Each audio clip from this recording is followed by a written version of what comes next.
E para dar início aqui às nossas conversas, ao nosso diálogo, na edição de hoje, eu trago para conversar conosco do outro lado da tela a historiadora, doutora em filosofia, professora de história na Universidade Federal Fluminense, a UF, na Escola Florestan Fernandes, do Movimento dos Trabalhadores Rurais Sem Terra, o MST, Virgínia Fontes. Professora Virgínia Fontes, bom dia.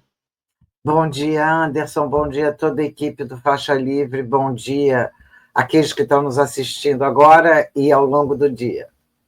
É sempre uma honra, uma alegria recebê-la aqui no nosso programa. Estávamos sentindo sua falta, viu, professora? Porque o diálogo aqui é sempre muito profícuo com a senhora aqui no nosso programa. Quero agradecer muito e quero começar aqui já o nosso papo, sem perder tempo, professora, falando um pouquinho sobre os rumos aí desse governo do presidente Lula, né? A gente tem uma gestão de amplíssima aliança, cada vez mais pressionada pelo grande capital para ampliar essa lógica neoliberal que avança no Estado brasileiro, reduzir gastos públicos, enfim. E agora começam a surgir, em meio a esse cenário de perda de popularidade do governo, ainda que isso tenha aparentemente dado uma estancada, eu vou até tentar daqui a pouquinho trazer números a respeito disso, mas o fato é que, em meio a todo esse cenário difícil que o governo enfrenta, de resistência da população em relação à popularidade propriamente dita, à aprovação do governo, a gente tem esse escândalo aí envolvendo o INSS, que daqui a pouquinho a gente vai aprofundar um pouco mais a análise a respeito dele. Eu primeiro gostaria de uma análise sua mais geral a respeito de como é que você vê esse governo do presidente Lula, essas iniciativas foram tomadas ao longo dos últimos meses no sentido de tentar recuperar o apoio popular que foi perdido ali no iniciozinho do ano, enfim, como é que você vê o governo Lula com um pouco mais de 2 anos e 3 meses de mandato, Virgínia? Bom, é sempre meio inquietante a gente voltar para temas que a gente trabalhou desde o primeiro dia de instauração desse governo, sabendo que nós apoiamos essa eleição e nós, eu falo por mim, né, mas uma boa parte do conjunto das esquerdas apoiou a eleição do governo Lula, seja já no primeiro turno, seja no segundo turno, frente à ameaça de retorno do proto-fascista Bolsonaro. É um governo que aposta naquilo que vem sendo demonstrado no cenário internacional como uma aposta altamente problemática, que é uma aposta de conciliação pelo alto, procurando diluir o seu formato de esquerda para agradar, diluir o que restava de formato de esquerda para agradar a uma composição amplíssima, uma composição empresarial, que essa composição empresarial e de direita, né, inclusive de extrema-direita, no espectro parlamentar, ela tem controles por dentro dos próprios governos, para dizer a verdade, por dentro do próprio Estado, para direcionar e controlar um amplo leque de políticas, como a gente vê com a questão da austeridade fiscal, como a gente vê com relação ao agronegócio, como a gente assiste com relação à criminalização, assassinatos de movimentos populares, etc. Eu nem estou falando da extrema-direita por enquanto, ou desses proto-fascistas, mas da direita gourmet, da direita que se apresenta de maneira regular. Então, portanto, esse governo apostou em não apenas não impulsionar os movimentos populares, não apenas não esclarecer os verdadeiros objetos das tensões políticas, ficando numa espécie de superfície institucional, como em atrapalhar e, se fosse o caso, brecar movimentos populares. Nós vimos isso no G20, vimos isso na greve dos docentes, vimos isso várias vezes, ao contrário de outros governos, inclusive da América Latina, que apostam em esclarecer a população sobre o que está em jogo em cada situação tensa política e, consequentemente, garantir uma mobilização popular capaz de fazer frente às formas de mobilização popular manipuladas pela extrema-direita. Esse é um problema seríssimo. Isso é comentado frequentemente como problemas de comunicação no governo. Eu diria que isso é uma espuma para tentar apagar a densidade e a profundidade do problema, uma espuma na superfície, como se pudesse apagar a profundidade das águas. Ora, não é uma questão de comunicação, é uma opção política. Eu me lembro da gente ter feito, inclusive aqui, conversas lá no início do governo Lula, quando eu já me queixava, e amargamente, da pauta do governo. Quando eu digo pauta, não é a pauta de comunicação, é a pauta política, estar nas mãos da Globo. Ter sido retirada de um conjunto de grupos de comunicação, de grupos de formulação, etc., que vinham enfrentando o governo Bolsonaro no dia a dia, e ter sido entregue para a Globo. Reduzir isso a uma questão de comunicação é tentar apagar pela comunicação o que é uma opção efetivamente política, social, ideológica e econômica. Bom, porque eu disse que isso está na contramão do cenário internacional, porque a gente está assistindo que quase todos esses governos que estão tentando se manter supostamente, apenas supostamente, como se tivessem preocupações de esquerda, mas agindo com a direita, todos eles estão abrindo caminho para situações fascistas ainda mais graves. E, nomeadamente, o caso dos Estados Unidos, com o governo Biden, que fazia essa falsificação midiática, para dizer a verdade, porque isso é uma falsificação, mas que fazia essa falsificação, agora substituída pelo governo Trump, e na própria França, quando a gente vê o presidente Macron fazendo esse exercício de contorcionismo e abrindo espaço sistematicamente para o aprofundamento da extrema-direita por lá. E isso em outros locais também. Então, portanto, qualquer iniciativa que vá para a melhora dos setores populares é sempre bem-vinda. Mas não haverá iniciativa, de fato, para os setores populares ou para o conjunto das classes trabalhadoras, se não houver um processo de organização e autonomização desses movimentos populares frente às condições terríveis que as classes dominantes foram impondo, no caso brasileiro especificamente, porque são condições de falsificação das lutas populares, são condições de compra de parlamentares em grande escala. Então, a gente hoje tem um parlamento completamente não, desculpem, um parlamento majoritariamente submetido às frentes que são coligadas com as classes dominantes brasileiras e estrangeiras, e se a gente não tiver a capacidade de enfrentar isso como enfrentamento de classe, como enfrentamento anticapitalista, a tendência é continuar esse processo de falsificação das lutas. Bom, claro, o governo vai se ressentir disso e vai ficar fazendo medidas pontuais frente a isso. Melhor que faça as medidas pontuais. Não vou dizer aqui que é ruim que faça as medidas pontuais.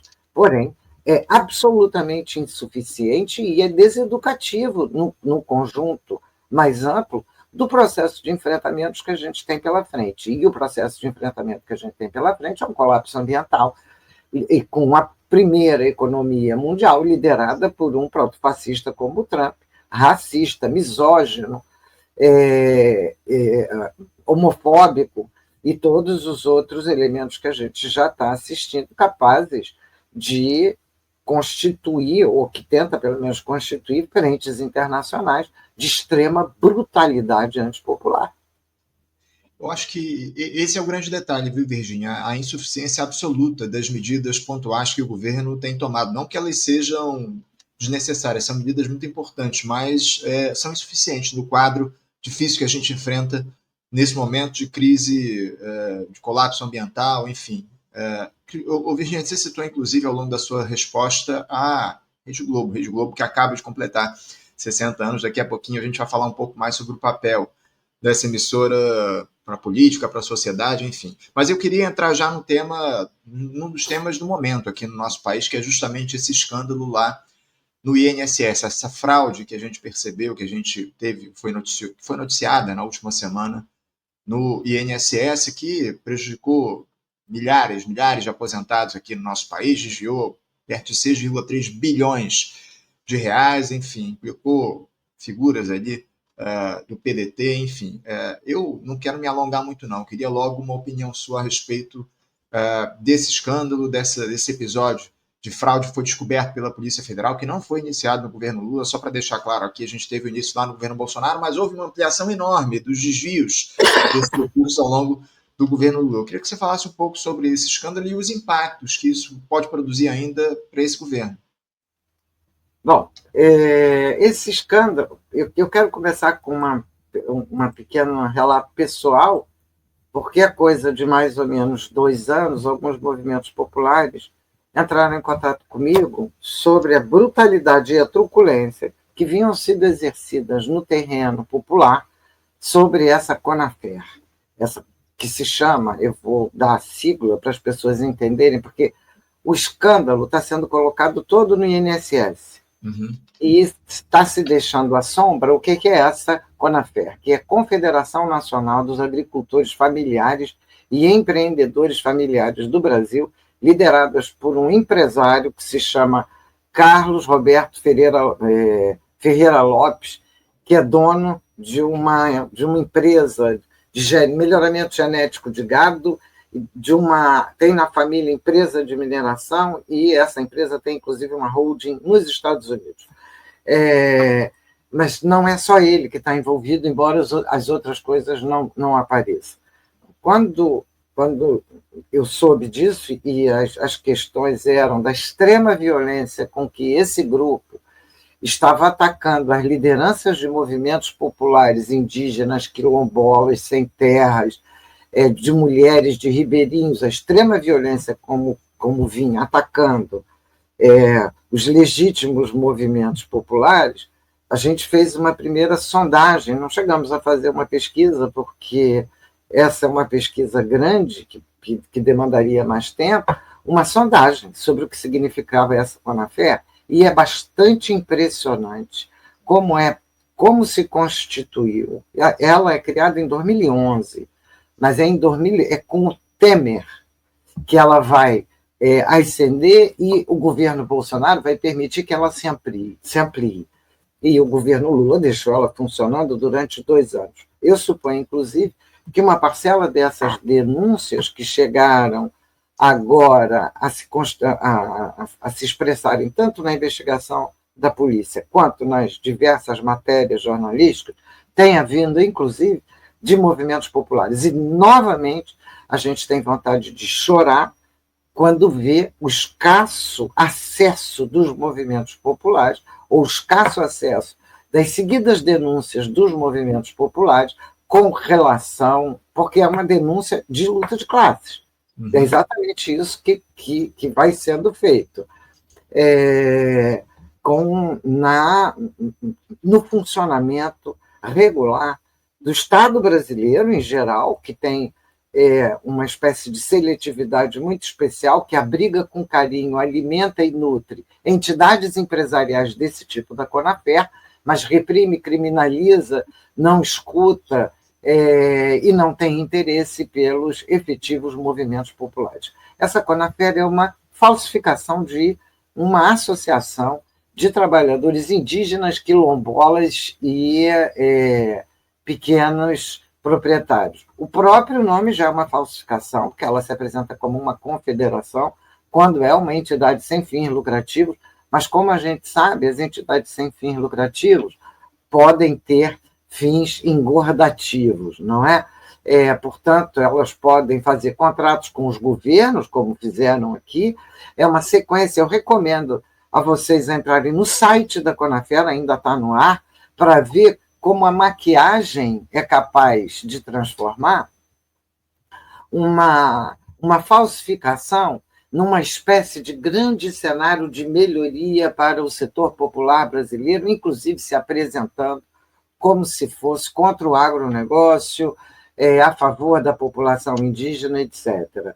A história da Conafé, então, a primeira coisa a destacar, eu não vou poder citar quem entrou em contato comigo, etc., mas a primeira coisa a destacar é que não aparece ainda aqui nenhum episódio da violência exercida pelos capangas da Conafé nas regiões populares. Esse é o site da Conafé. Parece uma entidade limpa, generosa, etc., para a gente ver a escala da falsificação. Eu recomendo que entre, porque o site é grande e tem muita coisa que está oculta. Uma outra coisa que não aparece ainda, e eu não sei qual é a relação, quando foi criada a Conafé, a CONTAG fez uma denúncia sobre a Conafé. E fez uma denúncia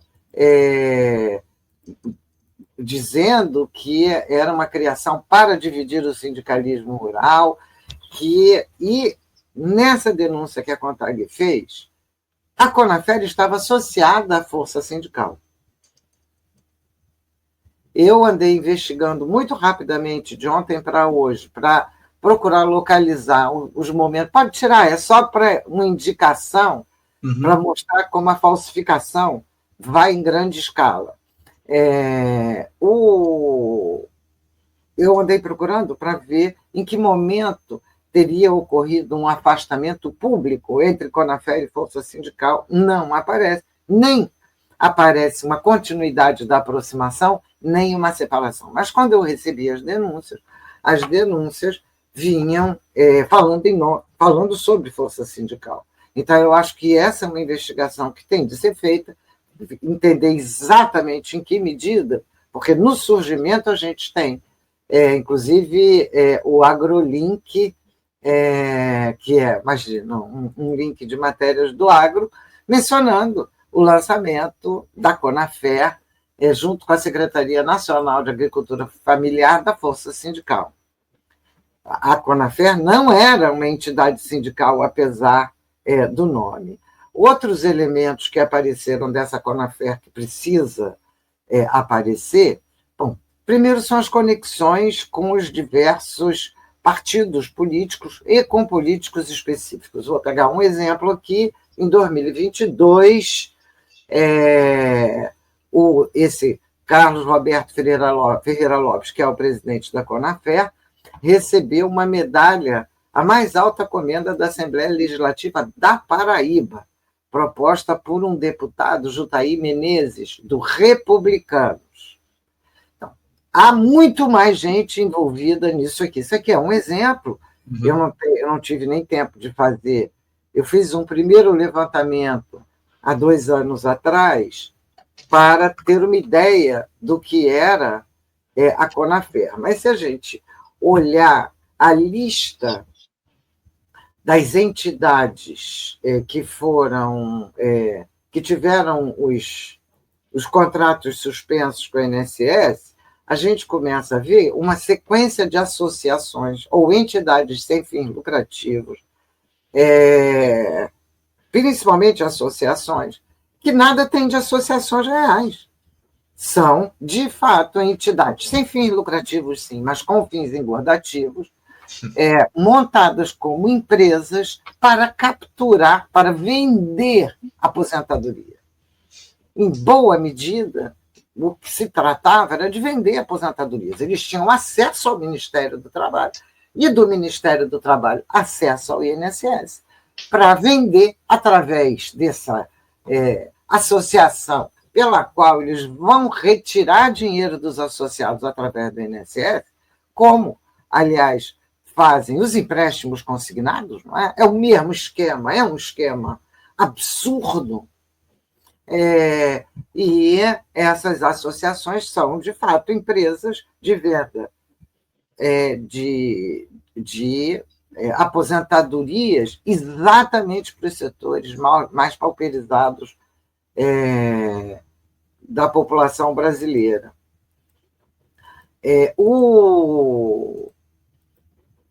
o crescimento disso veio quando no governo Bolsonaro, com certeza. Mas desde a gestão Temer, isso já começou, porque é o caminho da reforma trabalhista de desvincular os sindicatos e de fazer negociações com as cartas sindicais, tal como foi feito na greve dos professores universitários, dando de presente a uma entidade chamada PROIFES, entidade também constituída de cima para baixo, que durante a greve dos docentes, porque a PROIFES, que é uma entidade falsamente sindical de docentes federais, como a PROIFES se colocou contra a greve, a favor do governo, ganhou a carta sindical que não tinha conseguido até então. Mas vamos um pouquinho mais adiante para algumas coisas que eu achei aqui interessantes nesses 2 anos, é de que, por exemplo, em 2023, a Conafer participou da COP28 em Dubai, juntamente com um grupo chamado Storm, Tempestade, e que tinha o artista Túlio Deck como sócio, que faz espetáculos na Amazônia. E eles lá estavam procurando financiamento para pagamento por serviços ambientais no exterior. Nada disso ainda aparece, porque o foco central que tende a nortear a leitura aqui é o foco do INSS, que eu acho que é legítimo. A polícia vai fazer investigação sobre o INSS, mas a imprensa tende a relacionar ou tende a atuar também na relação capital-trabalho. Sim. Porque isso aqui se chama empresariado falsificando relações de trabalho e lucrando com várias formas de captura de recursos. A que está sendo denunciada é a captura de recursos dos setores populares através do INSS. Mas esses caras fizeram... A matéria era uma matéria da Exame, de 2023, que dizia, de dezembro de 23, que dizia o seguinte: acordo, na COP28, acordo da Conafer abre oportunidade de 72 bilhões de dólares a 1,8 milhão de produtores rurais. Esse número de associados de produtores rurais roda na Conafer desde muito tempo atrás, ninguém sabe exatamente, mas seguramente está ligada à quantidade de aposentadorias que foram às quais os trabalhadores tinham direito, que foram vendidas através dessas associações. Eu falei da COP de Dubai. Olha só, o projeto, ainda no jornal Exame, na revista Exame, o projeto com a Conafer tem como objetivo o pagamento de serviços ambientais e envolve outra plataforma apoiada pela Storm, a Planetary X Planetário, que tem entre seus idealizadores o cofundador da Singularity University, Bob Richards, que é baseado em blockchain. Então, portanto, a Conafer estava indo a Dubai para captar recursos para investimento em capitalismo verde na Amazônia. Não à toa, ela precisava fomentar entre os indígenas e entre as populações ribeirinhas dessa região, ela precisava fomentar a cisânia, e fazia. Ela procurava aliciar algumas lideranças indígenas através de doação ou locação, empréstimo, de picapes e de algumas dessas coisas. Eu não duvido que algumas coisas desse tipo se aproximem da Starlink, que você estava falando na abertura. Sim. Porque foi a Starlink, mas eu não tenho nenhuma informação sobre isso, eu estou só atenta. Mas não termina aqui. Eles estiveram também no Fórum de Davos, em este ano, em 2025.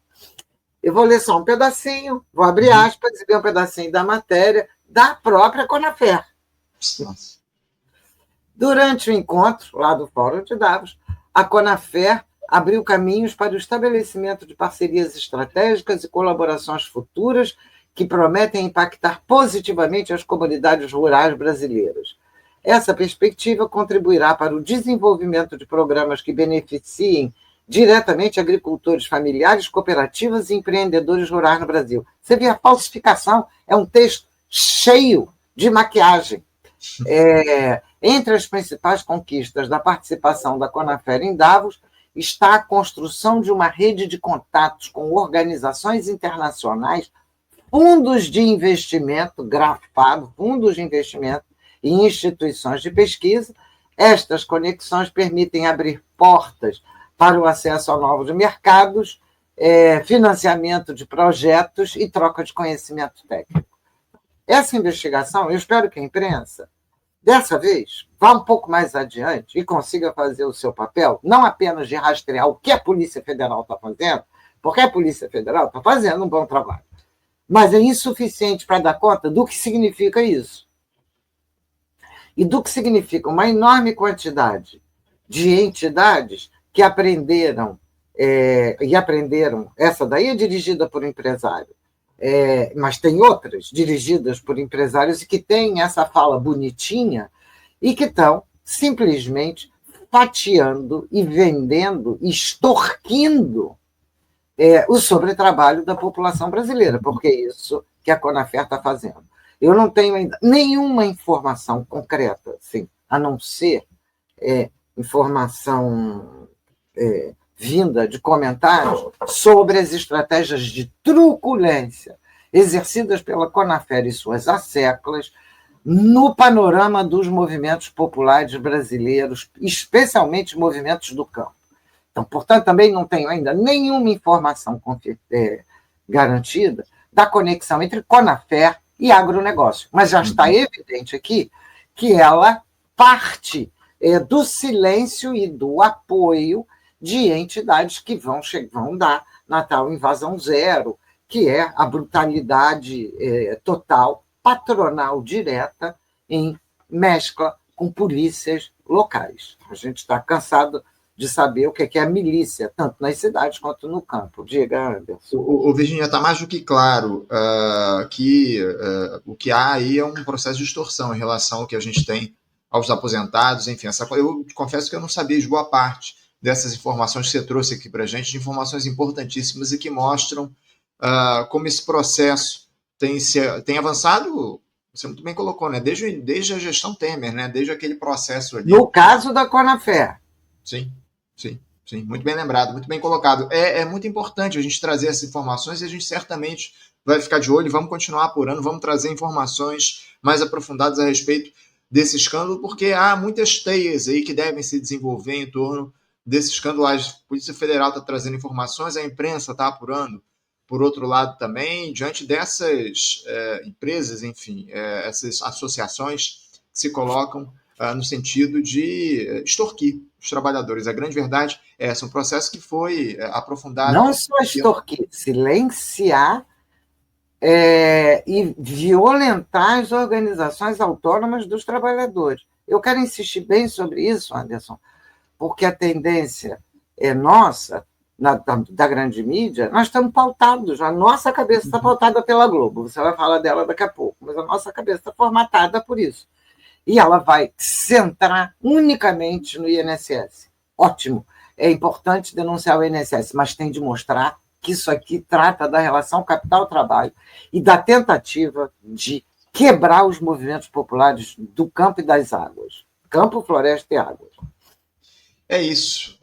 Esse processo de desgaste da relação capital-trabalho que a gente tem no nosso país e que, infelizmente, a grande imprensa não foca nesse tipo de denúncia. Eu queria falar um pouco também, Virginia, a respeito, para além, obviamente, dessas informações importantes que você trouxe aqui para a gente, a respeito do aspecto político desse escândalo aí envolvendo o INSS, enfim.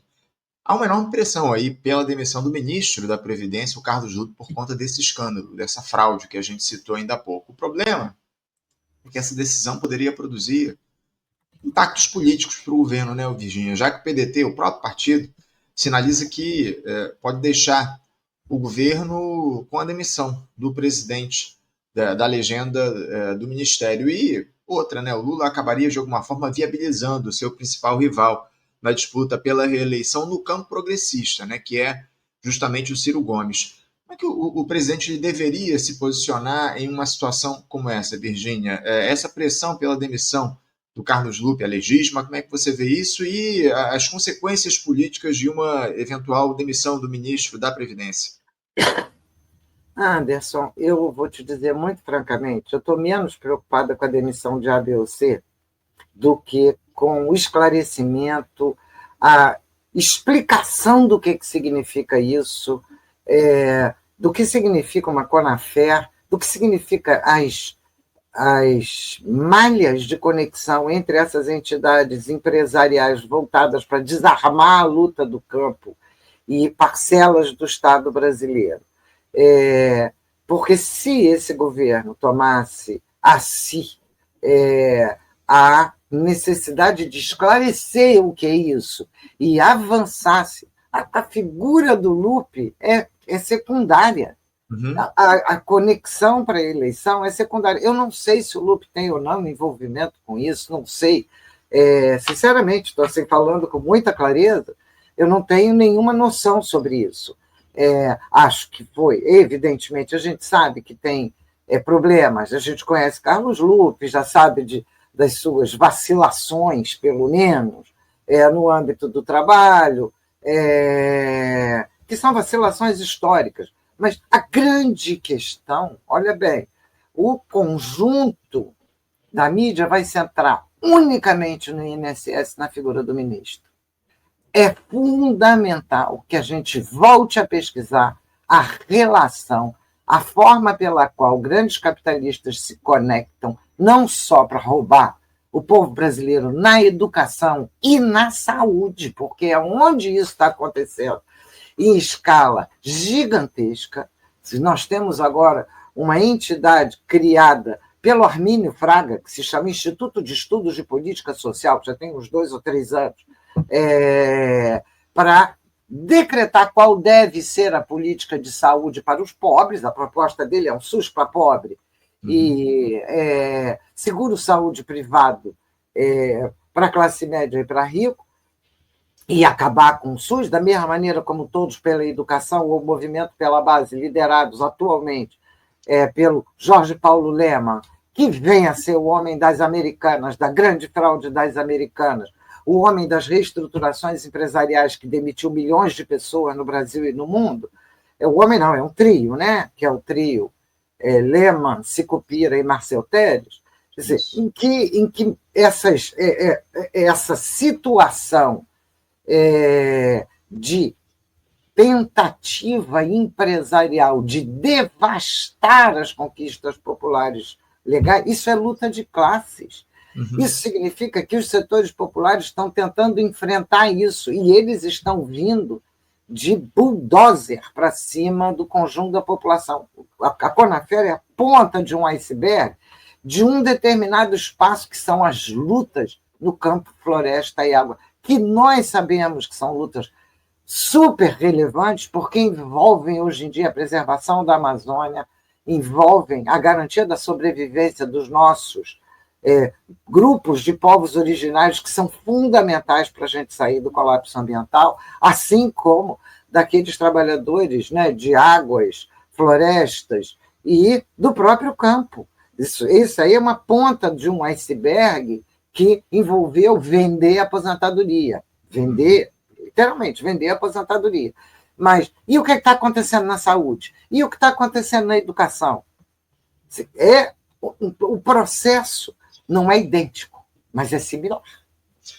Virginia, eu queria aproveitar que você entrou nessa seara para te questionar da seguinte forma: por que ainda há percepção de grande parte da população, eu diria uma parcela majoritária do povo brasileiro, de que a corrupção é o principal dos males do país, muito além do assalto, do rentismo, aos cofres públicos, essa relação que você está denunciando, capital-trabalho, enfim.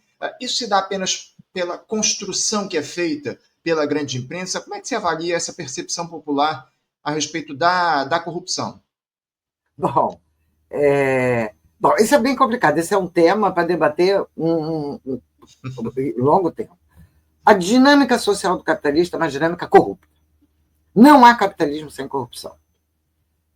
Quem promove a corrupção são os corruptores e não os corrompidos. Embora os corrompidos aceitem a imposição dos corruptores. Não é isso?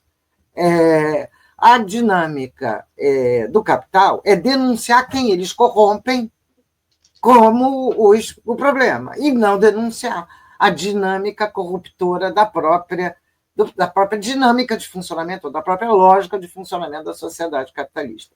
Especialmente quando essa sociedade capitalista contemporânea promove desigualdades tão brutais que a corrupção pode ser de larga escala, assim, numa escala tão grande que ela se apresenta como se não fosse corrupção, como, por exemplo, a compra de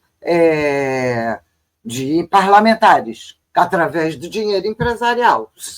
A mais profunda corrupção do princípio de representação política burguesa. E a gente poderia pegar outros exemplos. É óbvio que a mídia, uma parcela dominante da mídia, tem uma cabeça institucionalista de defesa do capital. Uma parcela enorme, tristemente, da esquerda, foi ficando mesmo quando quer criticar o capital, foi ficando com uma cabeça institucional. Só consegue pensar a partir da dinâmica institucional, isso é, do funcionamento das instituições. Não que o funcionamento das instituições não seja importante, mas você não dá conta do funcionamento das instituições se não leva em consideração o contexto maior das classes trabalhadoras, da configuração das classes dominantes, da sua relação com as classes dominantes externas, e por aí vai.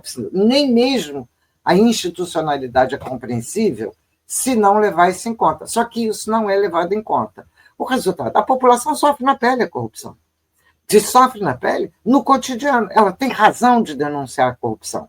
Quem desvia a denúncia de corrupção popular são as classes dominantes e são os partidos de ajustamento à ordem, ou os partidos da ordem, que deslocam o tema da corrupção meramente para a superfície institucional, ali exatamente onde eles querem se beneficiar. Vamos ser francos.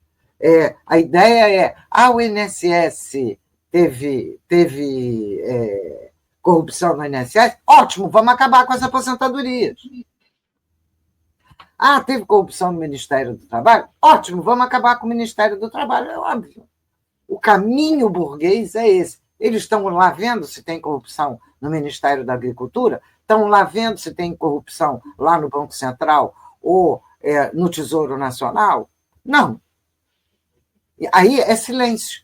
A transferência de recursos para os juros da dívida é visto como corrupção? Porque estava no valor de ontem, quase 1 trilhão de pagamento de juros. Uhum. Isso é visto como corrupção? Não. Quando isso é um escândalo. É literalmente um escândalo. Isso não é corrupção? Alguém sabe a que serve essa dívida? O que é isso? Então, a questão não é a população denunciar a corrupção. A dificuldade é a gente conseguir ver como eles falsificam essas denúncias em seu próprio prazer. Vamos ver lá a denúncia de corrupção na Petrobras. Para que servia aquela denúncia de corrupção? Tinha corrupção? Tinha, claro. Mas para que servia aquela denúncia? Para privatizar a Petrobras.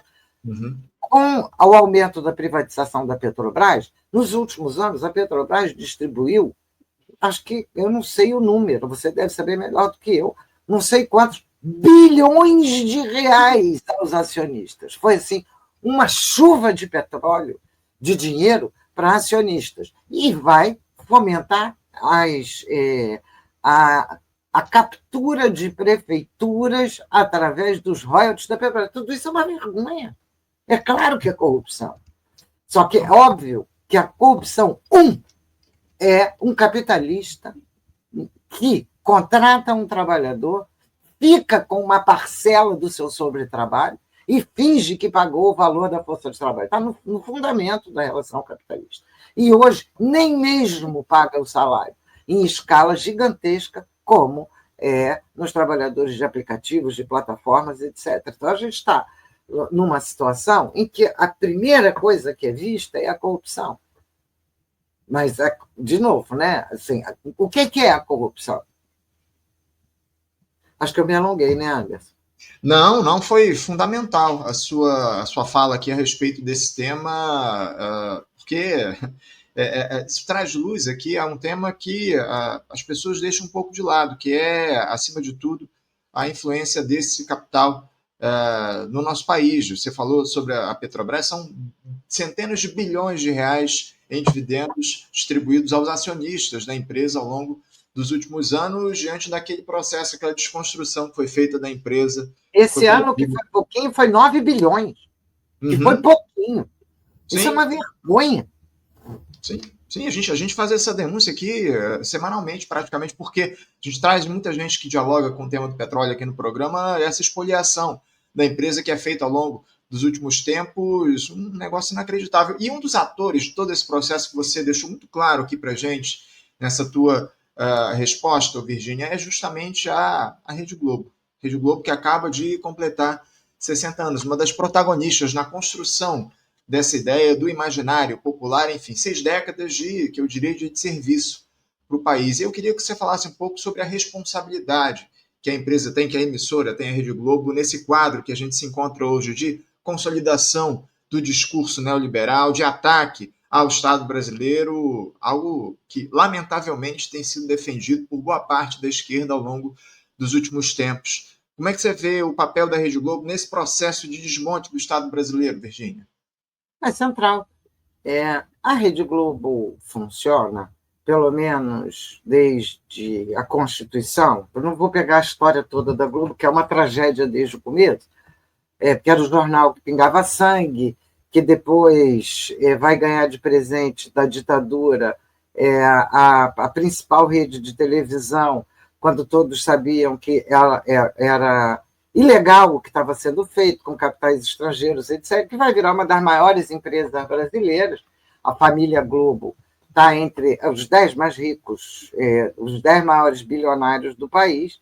Juntos, eles seriam o maior bilionário do país, junto com Sicupira, Jorge Paulo Lema e Marcel Telles, aliás. Né? Estão lá disputando os primeiros lugares dos maiores bilionários, enquanto a população vive na miséria. Então, a Rede Globo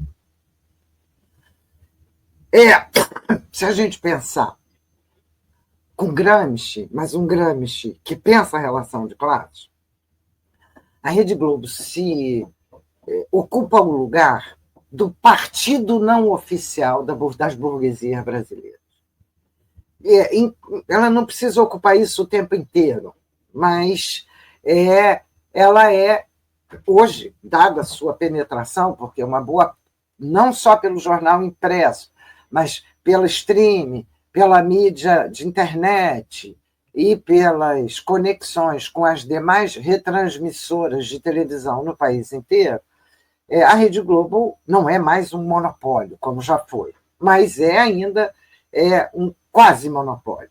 Isso se a Rede Globo voltar a enfrentar algumas das outras emissoras ou canais, é possível que ela reconstitua formas monopólicas. Mas, então, o que a Rede Globo se constituiu foi numa espécie de ponta de lança da pauta política das grandes burguesias em direção ao conjunto do país, porque é diferente, os nossos partidos têm uma marca muito regionalizada, muito pontual, etc. Não conseguiram uma nacionalização em grande escala, como a Globo conseguiu, conectando com as emissoras locais.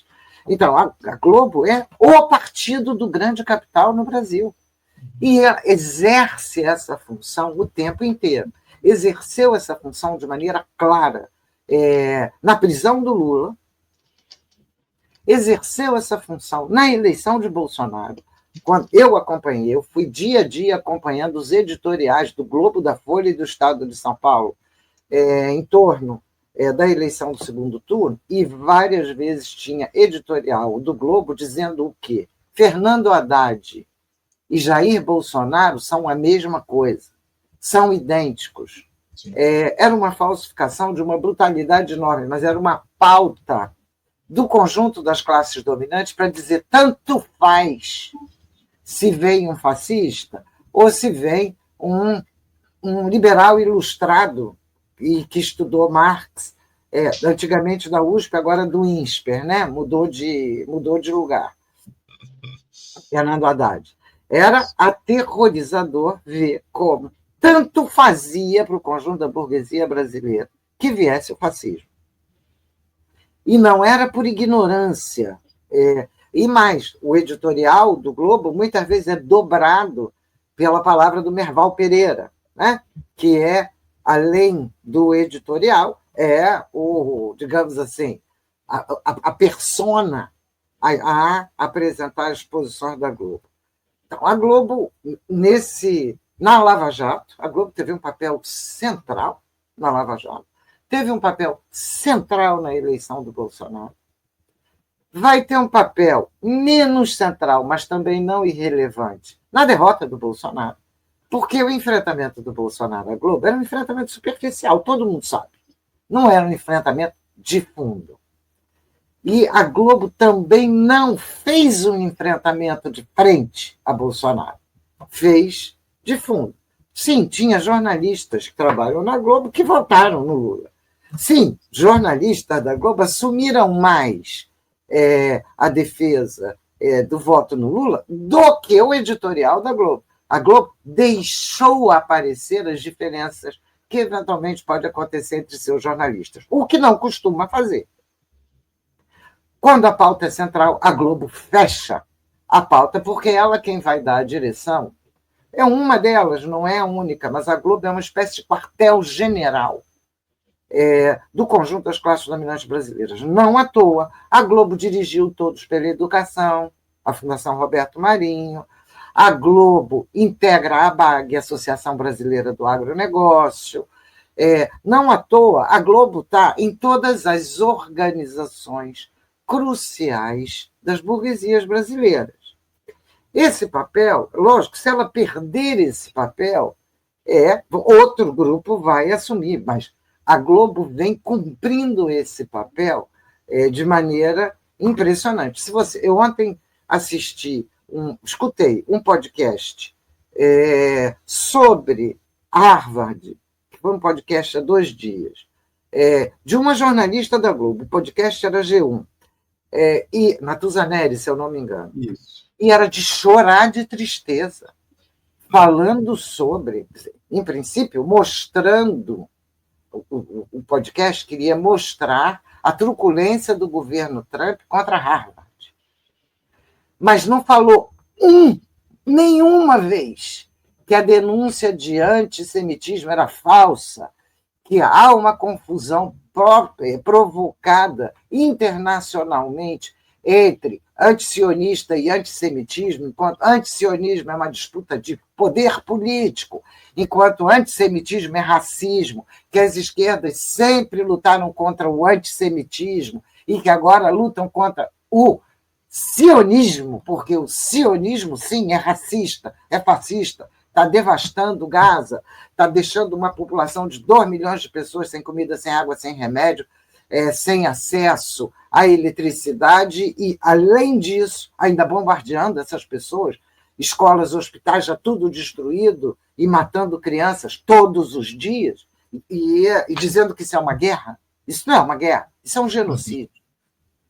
Então, uma emissão, sei lá, acho que durava uns 30 minutos, eu não sei porque eu botei em velocidade máxima que eu consegui ouvir, mas nenhum momento. Então, repare, ela vai distorcendo, ela vai polindo as pautas de maneira a conduzir, a estabelecer, não é para conduzir só a população, é para conduzir a classe dominante. é para dizer o que os outros jornais têm de falar, é para dizer, porque além deles controlarem os outros jornais, né? Como os jornais populares, etc. A Globo participa de um movimento, até precocemente, que é um movimento internacional, que é o controle da grande mídia pelo grande empresariado. No caso brasileiro, ele é um grande empresariado da mídia, já se formou como empresariado da mídia, mas a Globo não controla só a mídia, tem outras empresas também. O papel dela é dar a pauta política, não está sozinha nisso. Se repararem, está acontecendo agora, hoje, na China, uma cúpula realizada pelo jornal Valor e um monte de liderança política brasileira que estão lá na China. Sim. Em maio agora vai acontecer uma cúpula da Valor Econômica da Rede Globo. Vai acontecer uma cúpula nos Estados Unidos. Então, um cá, o outro lá, uma cúpula na China e uma cúpula nos Estados Unidos, sendo que a cúpula nos Estados Unidos está levando à extrema-direita. Vai estar lá Tarcísio, como estava agora esse Nunes, prefeito lá de São Paulo, está lá na China, junto com Cláudio Castro. Sim, Ricardo Nunes, né? Não, reparem, não é uma brincadeira. Nós estamos falando de burguesia. A burguesia está organizada. E está organizada para devastar a classe trabalhadora. E pode terceirizar essa coisa, coisas feitas com a Anafer. Virgínia, você citou o podcast lá da Natuzaneri, é O Assunto, o nome do podcast que ela produz lá no Grupo Globo. Só para trazer o nome aqui para o nosso pessoal. Estou de olho aqui no relógio, Virgínia. Eu tenho para a gente fechar aqui tratar de um tema importantíssimo, porque daqui a pouquinho, eu citei aqui na abertura do programa, a gente vai transmitir aqui no Faixa Livre a reunião lá da CCJ, da Comissão de Constituição e Justiça da Câmara dos Deputados, que vai debater o caso do deputado Glauber Braga, né? Essa perseguição. Glauber fica. Essa perseguição que o Glauber sofre lá do ex-presidente da Câmara, Arthur Lira. A gente tem acompanhado muito de perto todo esse processo, transmitindo todos os episódios disso, inclusive o ato que a gente fez, que teve aqui no Rio de Janeiro na semana passada em apoio ao Glauber, enfim. Mas eu queria, para a gente fechar o nosso papo, uma posição sua, uma análise a respeito desse caso do Glauber Braga, enfim.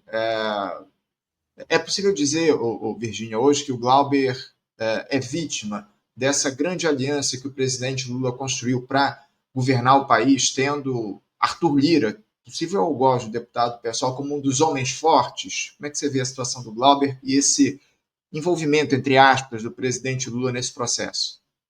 Eu acho que eu vou ler por um caminho diferente. Eu acho que talvez seja por isso que você, às vezes, fica querendo... Bom, o que eu vejo? Eu vou sair da leitura institucional.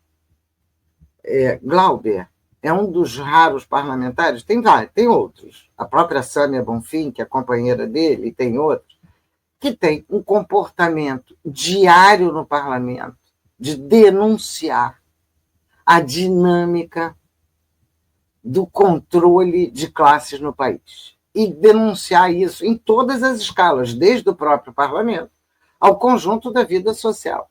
Né? Como agora nós temos a escala 6x1 da Érica Hilton. Não quero dizer que sejam todos parlamentares perfeitos, não é isso. Mas são parlamentares que estão na luta, e que estão na luta cotidiana, que não tem problema de falar. Isso significa construção de lideranças para os setores populares. Isso não é aceitável pela classe dominante contemporânea. Não é aceitável. Não à toa que a gente tem assassinatos de lideranças no país inteiro, tanto lideranças no campo quanto lideranças nas cidades. E assassinato é vida mesmo, é morte. E no parlamento, é claro que a tentativa de um assassinato digamos, simbólico, pelo menos até aqui. Se quem vê o que foi feito pelo MBL contra o Glauber, quem está acompanhando o que foi o calvário do Glauber para conseguir fazer o seu próprio trabalho, sem nenhum problema, nem policial, nem nada do MBL, esse partido de extrema-direita, esse grupelho de extrema-direita, fica muito claro que o que se tenta é silenciar qualquer liderança que possa vir a ter expressão nacional no cenário popular. O governo Lula está envolvido nisso? Não sei. Não sei, o governo Lula não tem interesse em romper com as classes dominantes. O governo Lula tem interesse em conservar as alianças por diversas razões, algumas legítimas, outras completamente espúrias, de conservar certas alianças. A meu juízo, a defesa do Glauber é uma defesa fundamental. Nós temos de estar na luta pelo Fica Glauber. Nós precisamos de seres sociais como Glauber, que não perdem a linha política em nenhum momento, que tem clareza de que lado estão. É só ele? Não, tem mais gente. Somos poucos. E não é à toa que vão tentar nos silenciar a todo instante. Fica Glauber.